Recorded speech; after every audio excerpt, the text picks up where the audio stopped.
నమస్తే, welcome to ANCT news. ఇక వార్తల్లోని వివరాలు చూద్దాం.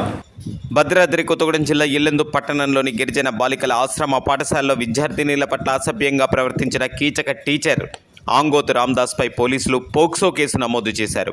ఇల్లెందు పట్టణంలోని గిరిజన ఆశ్రమ పాఠశాలలో రామ్దాస్ సిఆర్టీ కాంట్రాక్ట్ టీచర్గా పనిచేస్తున్నాడు. పాఠశాలలోని 8, 9 తరగతి విద్యార్థుల పట్ల గత 2 నెలలుగా వేధింపులకు గురి చేస్తున్నట్లు విద్యార్థినీల తల్లిదండ్రులకు ఫిర్యాదు చేశారు. విద్యార్థుల తల్లిదండ్రులు ఆశ్రమ పాఠశాలకు వచ్చి రామ్దాస్పై కఠిన చర్యలు తీసుకోవాలని ఆందోళనకు దిగారు. ఓ విద్యార్థిని తండ్రి కోపోద్రిక్తుడై టీచర్కు దేహశుద్ధి కూడా చేశాడు.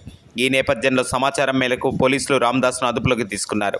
అనంతరం పాఠశాల హెచ్ఎం ప్రధానోపాధ్యాయురాలు విద్యార్థినీల తల్లిదండ్రుల ఫిర్యాదు మేరకు పోక్సో కేసు నమోదు చేశారు. పాఠశాల కీచక టీచర్ అయిన రామ్దాస్ గతంలో కూడా పిల్లల పట్ల అసభ్యంగా ప్రవర్తించడంతో అధికారులు సైతం మానవతా దృష్టితో వదిలివేశారు. ఒకసారి ఈ పొరపాటు జరగదని అధికారులకు విన్నవించుకున్న రామ్దాస్ రెండోసారి కూడా పిల్లల పట్ల అసభ్యంగానే ప్రవర్తించడంతో సంఘటన పునరావృతం కావడంతో అధికారులు సైతం చర్యలు తీసుకోవడానికి సిద్ధపడ్డారు. ఈ నేపథ్యంలోనే సంబంధిత ఉన్నత అధికారుల ఆదేశాల మేరకు పాఠశాల హెచ్ఎం పద్మావతి పోలీస్ స్టేషన్లో రామ్దాస్పై ఫిర్యాదు చేసింది.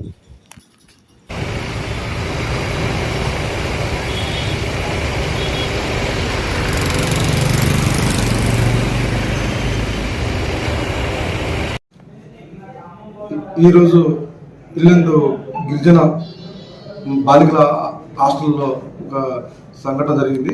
అదేంటంటే అక్కడున్న teacher Ramdas teacher, physics teacher సిఆర్టీగా విధులు నిర్వహిస్తున్నాడు. గత 1 మంత్ నుంచి అతను 9వ తరగతి 8వ తరగతి ఆడపిల్లలను వేధిస్తున్నాడు.